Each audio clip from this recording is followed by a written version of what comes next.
Hello, I'm Luca De Giglio, and this is the Web3 in Travel podcast, where you can learn about crypto, blockchain, and how the new internet will change travel.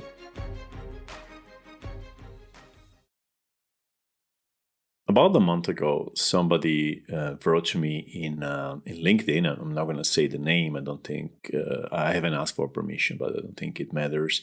An investor from, I think, a venture capital firm, telling me to listen to a podcast, a specific episode of a podcast from Peter McCormack, What Bitcoin Did podcast.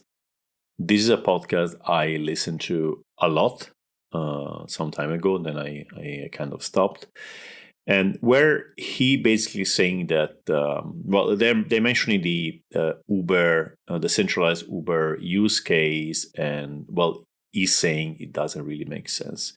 His guest, this guest is Lane Rettig, is giving some more nuanced reading of this situation. So this person told me, why don't you answer to him? Why don't you make an episode entry about this, right? And I said, that's actually interesting. And I'm going to do it now. So I don't think I can copy or make you listen to what they say, but I'm going to get sentence by sentence, more or less. I'm going to repeat them and then give you my take about this. In case you want to listen to the episode, it's called The Reality of Web3 with Lane Rettig, and it's the episode 513 from What Bitcoin Did, so WBD 513. And this part of the conversation happens at about 1 hour and 36 minutes. So let's start. So Peter makes this example of him traveling from the UK to New York, and he says, I'm going to get my decentralized Uber, and then I'm going to get my flight on my decentralized British Airways, and then I go to my decentralized Airbnb. And he says, how many shitcoins do I have to have? And, shitcoin is basically, from his perspective, any kind of token which is not Bitcoin and maybe Ethereum. So this is one way. Some Bitcoiners, usually defined as Bitcoin maximalists, define any other token. So he says, I need too many tokens to basically do this trip, which is very complicated. And the other guy, so with his name, Lane Rettig, replies, that's not different from today because, you have a card, you use your pounds, you use your dollars, you use whatever kind of currency you have. The card allows you to pay everywhere, right? And so let's think about, let's say that there's actually decentralized airlines, decentralized Uber or decentralized Airbnb. Can I pay with those tokens? Yeah, imagine you have a Binance card or a Crypto.com card and they have the tokens inside. You can use the card normally without thinking too much about which tokens you're using, right? In the Binance card, you can define a priority. You say, okay, I got Bitcoin, I got Ethereum, I got the Airbnb decentralized token, the Uber decentralized token. You don't need to pay with the Uber decentralized token for your Uber. You can pay with your Bitcoin, with your Euro, with your dollars, with your Ethereum, with your Airbnb tokens. It doesn't really matter because credit cards have and are acting now as a layer which simplifies and hides behind the scenes all the complexity. So as long as these tokens have value, you can use them. Now, where is the actual issue here is the volatility. These tokens, at least at the beginning, are going to be really volatile, and spending volatile money is really hard, even spending Bitcoin or ETH. The only time I feel comfortable in spending crypto with my Binance card or Crypto.com card is when the crypto prices, the token prices have been going up for a while and I'm ready to sell. So I got my, let's say Airbnb decentralized token for $1. It's worth 10. It's going to crash sooner or later. Okay, let's start spending it, right? And this is not only me. This is a general psychology of, okay, getting to the moment where you want to actually spend your coins. If instead you pay them 10 and now they're worth 5, well, you may spend them because you say, this is going to 0, or you're going to say, well, I'm going to wait. Okay. So anyway, because they are volatile, they are hard to spend. And the same thing actually happens with Bitcoin. So a turnaround to this is like, okay, when you get these tokens and you want to spend them for your trips, you exchange them for a stable coin, right? USDT, USDC, or something like that. And at the moment you're spending them, you're not thinking anymore, am I doing the right thing? This seems to be a futile exercise, but it's actually true, because when the moment you're spending and you have maybe your credit card connected to your bank account and your crypto credit card, if you have stable coins, you're going to just spend them. You won't think about it. But if you have crypto, you're always going to have this feeling, is it a good financial decision? You can speculating even when you're paying for a coffee, right? So no, you don't need to spend your Airbnb token for your Airbnb or your Uber token for your Uber. You just spend whatever you have, and you buy your service. And I know where Peter is coming from, because Peter comes from the Bitcoin point of view, right? In which we want Bitcoin to be used as a payment method without going through credit cards. But because it's too volatile, it's a bit hard. So unless you're earning in Bitcoin, and Andreas Antonopoulos explains this very well. So if you are constantly getting paid in Bitcoin and you're constantly spending in Bitcoin, then you won't really be affected by the volatility too much. It becomes much easier to spend in Bitcoin. And now, how many people are actually today earning in Bitcoin, right? Very few. And so it's also hard to get, a whole salary paid in Bitcoin constantly. So this case, Andreas is explaining is pretty niche. So maybe Peter here doesn't make or hasn't experienced the spending crypto through a credit card or a debit card, and basically thinks that you need to spend that token for that service. So yeah, why not? Maybe Uber, if they decentralize, or somebody like Uber decentralizes, they're going to say, if you pay with our own token, you have a 5% discount. Then yes, okay. But we're not talking about anymore.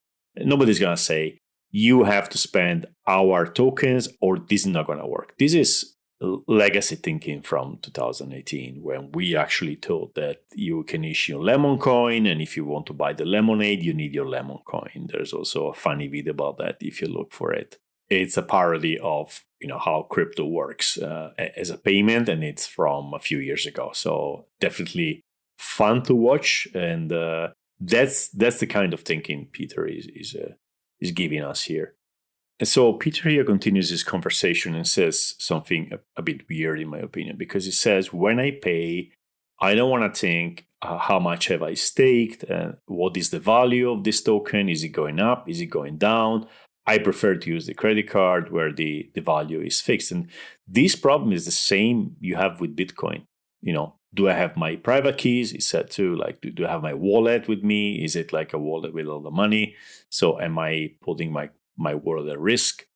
Is the price of Bitcoin going up? Is the price of Bitcoin going down? So that's why it's weird. It's explaining the problems with paying with a volatile currency, saying this is a problem of tokens, which actually this is a problem of any currency, any cryptocurrency, which is not the stable coin. And then Peter says basically he doesn't believe a decentralized Uber is ever going to happen. And he says, if you want to do it, why don't you do it and without a token? Why do you need a token? And he says you need a token because tokens are a great way for investors to have fast exit liquidity. So they can invest, at the price of 1, and they can sell later to the retail at the price of 10. And this part is true.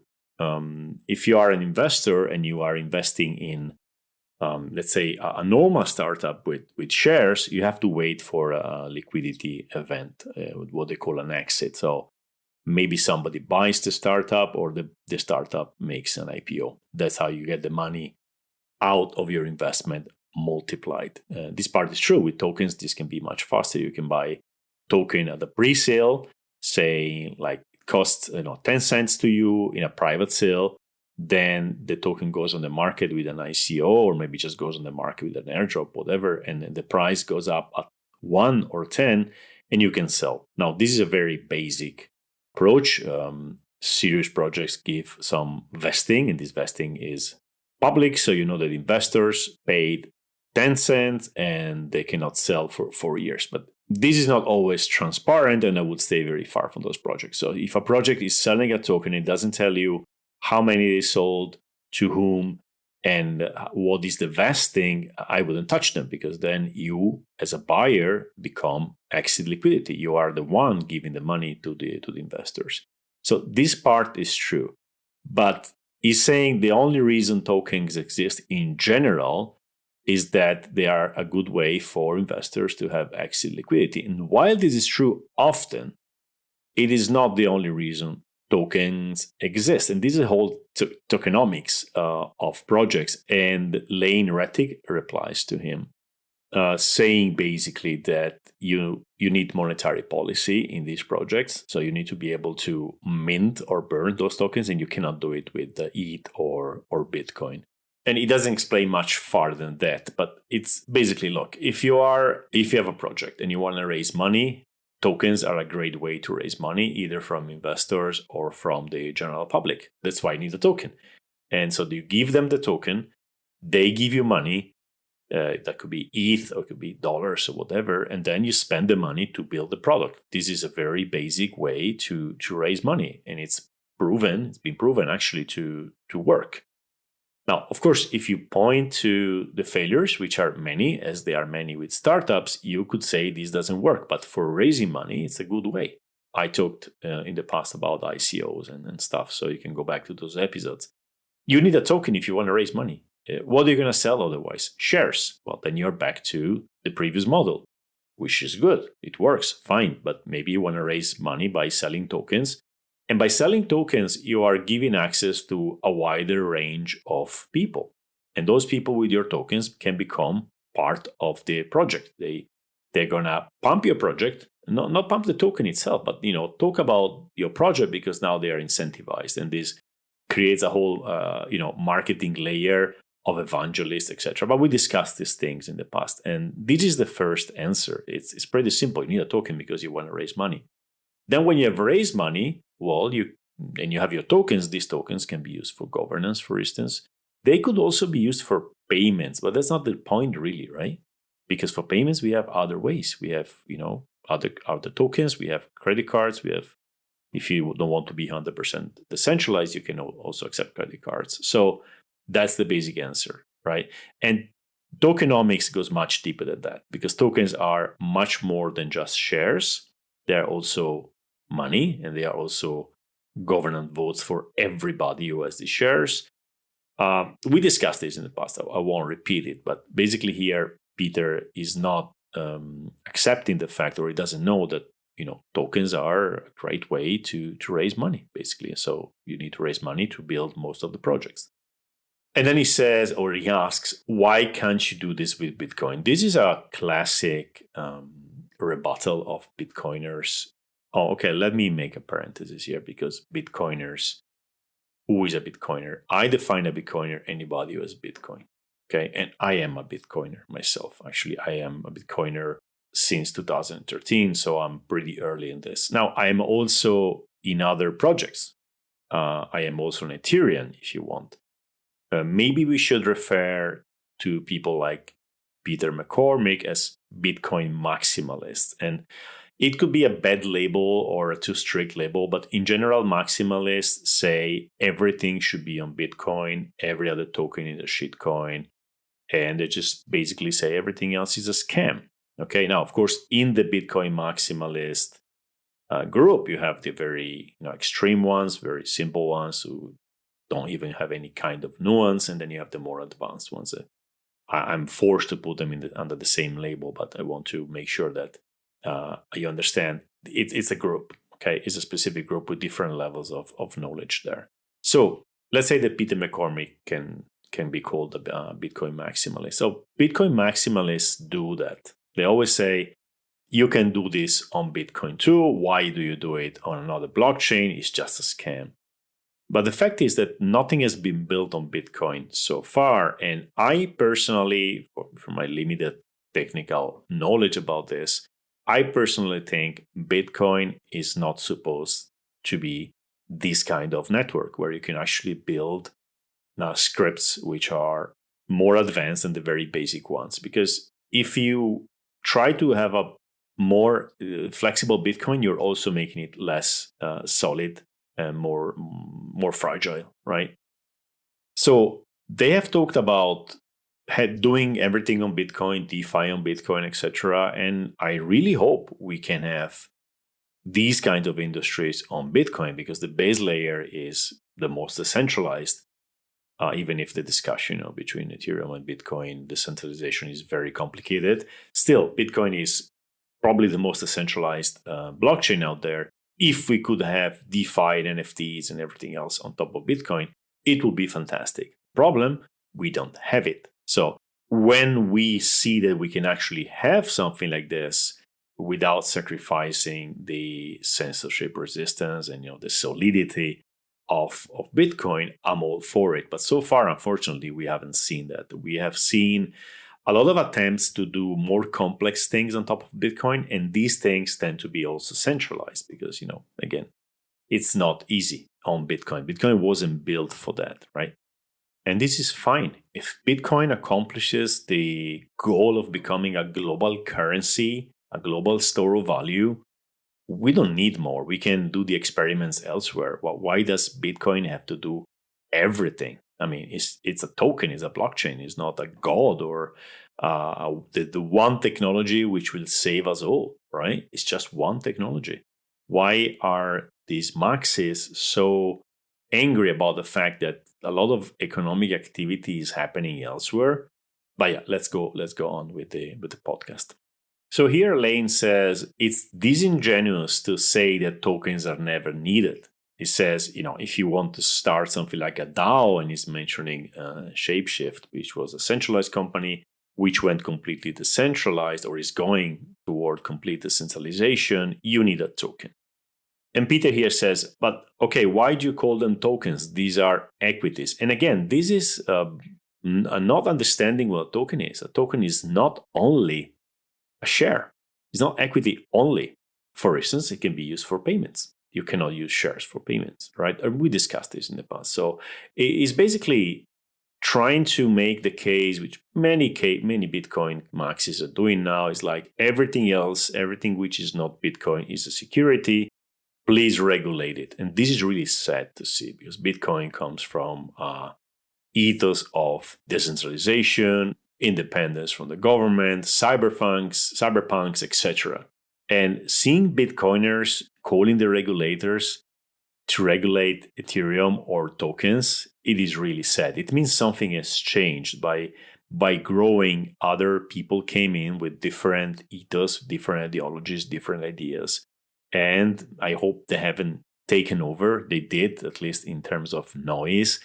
But if you're a real Bitcoiner, and I'm not saying a maximalist, a Bitcoiner, you're not calling for the institutions to regulate stuff. It just doesn't make any sense. If you think that something doesn't have value, you're going to believe that the market is going to refuse it. If all these tokens are shitcoins, after a while, the market will stop buying them. And here Lane Rettig says something interesting, which is basically people use tokens because they can circumvent the laws which protect investors and the laws which give a fiduciary duty to the company towards investors, etc. And so it is a perfect instrument to basically take money from retail, and this is true. But here you have to remember one thing, and I like how Andreas Antonopoulos sees this kind of things. It doesn't go like it is bad or it is good. It says it is both bad and good. And he says, talking about ICOs, he says basically you have to be able to keep two conflicting ideas in your mind. And I think this is a superpower for today's world. So what are the conflicting ideas for ICOs? ICOs are initial coin offerings where I say, okay, I'm going to do a decentralized Airbnb. I'm going to issue 1 billion tokens. I'm going to sell them for 10 cents and I'm going to raise money. You get a token, I get the money, right? And with the money, I'm going to build a decentralized Airbnb. Now, if I'm somebody who just wants to make money and run away, it's the perfect instrument, because even if something which is not clear to people investing in these things, when you read the fine print, they say, this gives you no right. This is like a donation. Why do you do that? Well, because there's no actually legal framework, which allows you to kind of protect the buyer more than that. And also, if you don't want to get too many risks, you're going to try to write it in a way in which this is not an equity. Because when it's an equity, the SEC comes in and you have troubles. You should have done a security token. And again, it's not well regulated yet in general. And if you are a grifter, you want to steal the money, it's perfect. Say, you give me money, I give you a token which gives you no rights. And then you disappear. That happened a lot of time. That's one side. The other side, on the same side, is like when you have, actually you don't want to steal, but your idea is worth nothing, or it's like very hard to implement. You spend all the money and you give up. And this is more like startups in general, right? This is very high risk investments. It happens with startups, and once in a while you get a good one. On the other side, is like it's the first time we have a global way to raise money, which gives access to these early opportunities to investors all over the world without any limitation, without any limit in how much you have to invest. You can invest $10. And some people actually were very happy with that. If you look at the Messari report, and I talked about this, yes, most ICOs were, failures or scams, but more value has been created in the total of the successful ones than all the investments which have been done in ICOs. So are ICOs good or bad? They are both. This is how we have to think, in my opinion, about ICOs and in general about crypto. Before, we were in a world where if you wanted to invest in the early stage Airbnb, Uber, or anything else, you had to be in Silicon Valley, a business angel with the right connections, or a VC company, which means basically 1% of the population of the world. And today we are in a world in which you can invest in any early stage crypto company, and in future any company, I suppose, even if you have $10 and you are in some remote village, as long as you have a connection, a mobile phone, and enough curiosity to learn about crypto. This is true democratization of opportunities, because how much money people who invested in early stage startups made, instead of going always to the same people and concentrating wealth, now theoretically we can have this wealth more widely distributed. And also, you don't need to be in Silicon Valley anymore to do that. You can be anywhere else. Also, democratization of opportunities for startups. This is the good part of the medal. The bad part is like now we can really scam everyone around the world. So is it good or is it bad? I guess it depends on your worldview. From my point of view, I think it's really good. I really like this new world. And I have lost money in tokens, and I've made money in tokens. And I've seen people losing a lot of money, and maybe these people will not invest anymore.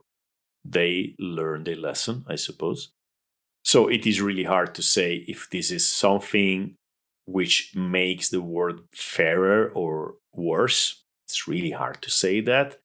But let's see. At least we left that world in which just a few people had all the opportunities. And Lane Retty here says that the situation before was really bad. He was an advisor in one of these companies, and he couldn't own shares. I'm talking about non-crypto companies. He couldn't own shares because he wasn't an accredited investor. So again, the opportunity was going only to the few. And when ICOs came into being, everybody could invest from everywhere at any price and with any kind of capital. They would have even $10. Again, it's really up to you to consider this a better or a worse world. I prefer it like this, to be honest. And then ICOs got kind of banned because, it goes against the law. And the next cycle, the investments work differently. crypto startups, started saying, okay, if we do an ICO, we're going to go to jail. So let's raise from accredited investors. And what happened is actually bad, because they would raise money from accredited investor at a low price and then release the token on the market at a higher price. So the retail was like investing, was open to the investing too late. It had access to the investing when, paying $1 when it was sold before for 10 cents. So because of the regulations, because of the investor protection, investors, in my opinion, got it worse.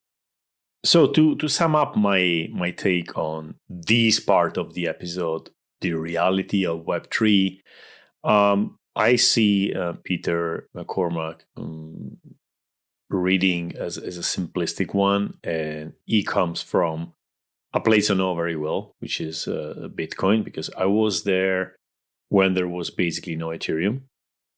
So I know how the kind of worldview and the kind of interpretation of cryptocurrencies you have when there is only Bitcoin.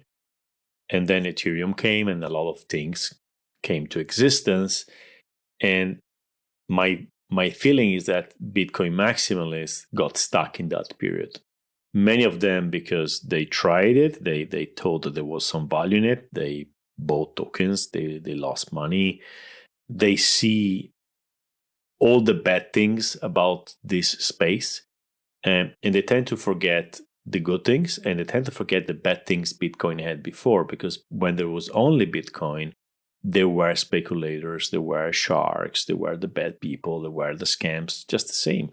When Ethereum came out, well, more, because there's a bigger attack surface, if you want.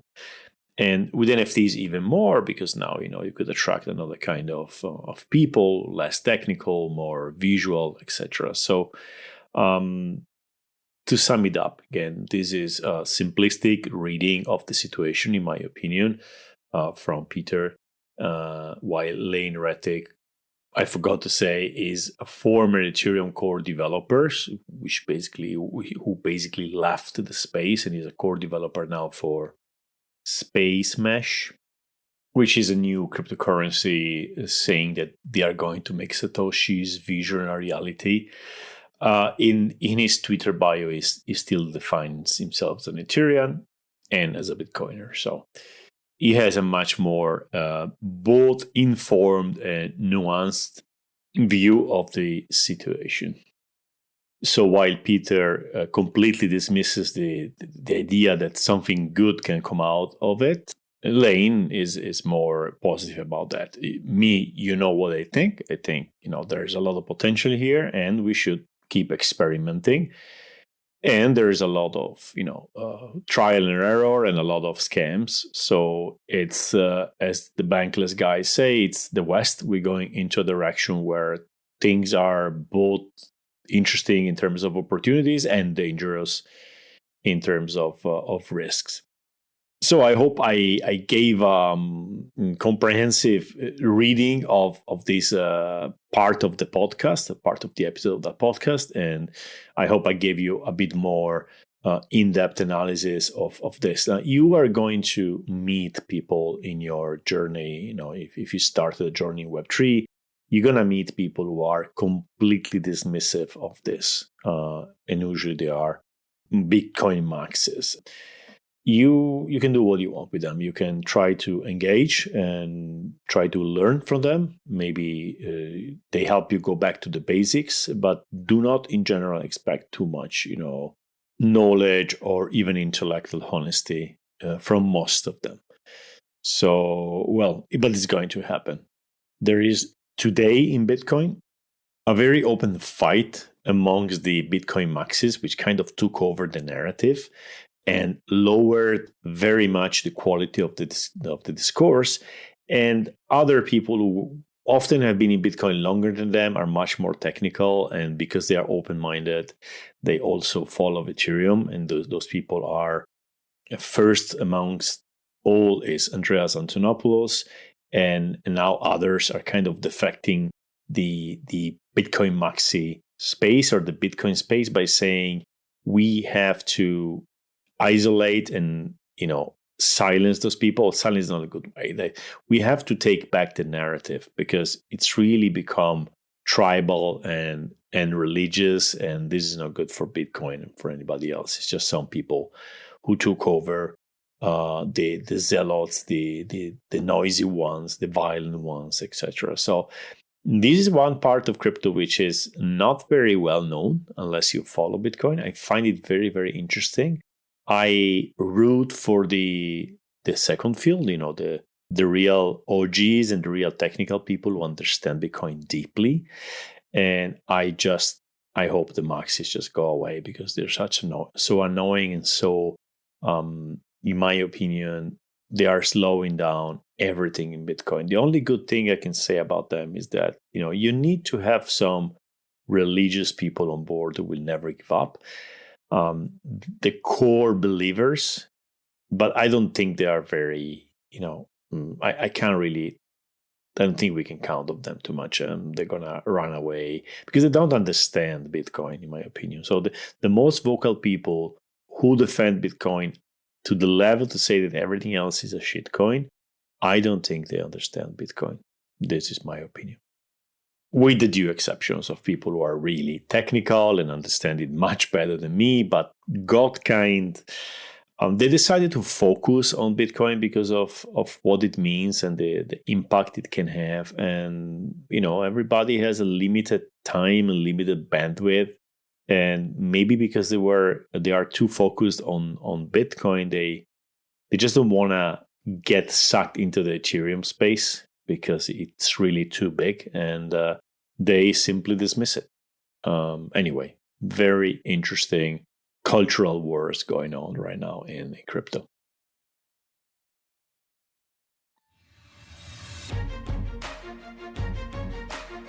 All right, this is the end of today's episode. I really hope you enjoyed it. For more insights on Web3, follow me on Twitter @tripluca, TRIPLUCA, and see you next time.